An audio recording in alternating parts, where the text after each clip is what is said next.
Hola, mi nombre es Manuela y en este video te estaré mostrando una pequeña parte de mi proyecto del semestre número 3. Bueno, para mi proyecto debíamos escoger en medio del diseño pluriversal uno de los 4 temas de nuestro mayor interés. En este caso, escogí violencia y paz. Principalmente fue uno de los temas que más me llamó la atención y del cual tenía material y podría usar ciertas historias personales para crecer el concepto y la investigación de este. Tuve un gran acercamiento con la violencia ya que mi familia tiene varias historias basadas en relatos reales de lo que ellos vivieron hace muchos años atrás, específicamente en los barrios de Medellín. Al yo también ser parte de estos barrios, me vi con mucha afinidad para tocar el tema y relatar específicamente entre los barrios de Santa Cruz y Aranjuez. Al tener muy claro el tema que iba a tocar de violencia en los barrios, sabía que debía especificarme qué tipo de violencia se generaba en estos. Específicamente la violencia en los barrios se movía ya sea por secuestros, por agentes de drogas, por diferentes entidades que permanecían en los barrios y que los afectaba de manera muy grave. En la búsqueda e investigación de los tipos de violencia o violencias que se vivieron en ese entonces,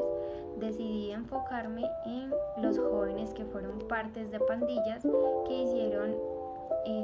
parte de cabezas de barrios. Claramente como joven me vi en la necesidad de saber por qué ese tipo de jóvenes tomaban la decisión de ser cabecillas, líderes o partes de grupos pandilleros muy jóvenes. En medio de esa búsqueda encontré que la falta de oportunidades, la falta de estudio, la falta de empleo hicieron que ellos se vieran implicados en pertenecer en grupos, unos por obligación y otros por elección.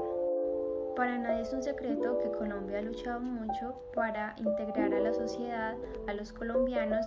darles estudio y empleo. Pero en ese entonces esas oportunidades ni se otorgaban ni se tenían. Así que era muy difícil analizar un futuro en el que pudiéramos sobrevivir a base de un empleo o de una profesión.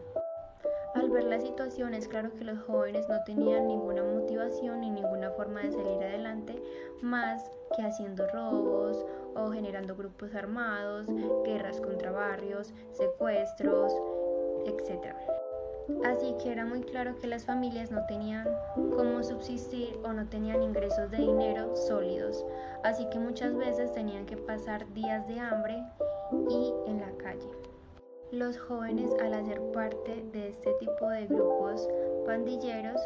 unos se veían encabecillados en que ellos eran los que mandaban en sus barrios y otros que lo hacían por temas económicos y por brindarles un futuro a su familia. Es muy claro que los hechos incorrectos por parte de los jóvenes son injustificables y no tienen ningún respaldo, ya que dejaron muchísimas cicatrices en personas que perdieron a sus familias a causa de esta misma violencia que comprometía a los barrios unos con otros, ya que entre territorios también mataban a las gentes de sus barrios para liderar amenazas y para sonsacar a las personas. Así que teniendo estos dos temas y enlazándolos en uno solo, nace Hijos de la Calle, que es mi colección. Al tener esta breve información, escogí guardar las historias, los relatos, como parte de lo personal y como parte de historias vividas. También al escoger que los jóvenes pandilleros y toda su historia de cómo surgieron, qué daños hicieron y qué cicatrices dejaron en las historias de esos habitantes en los barrios de Medellín,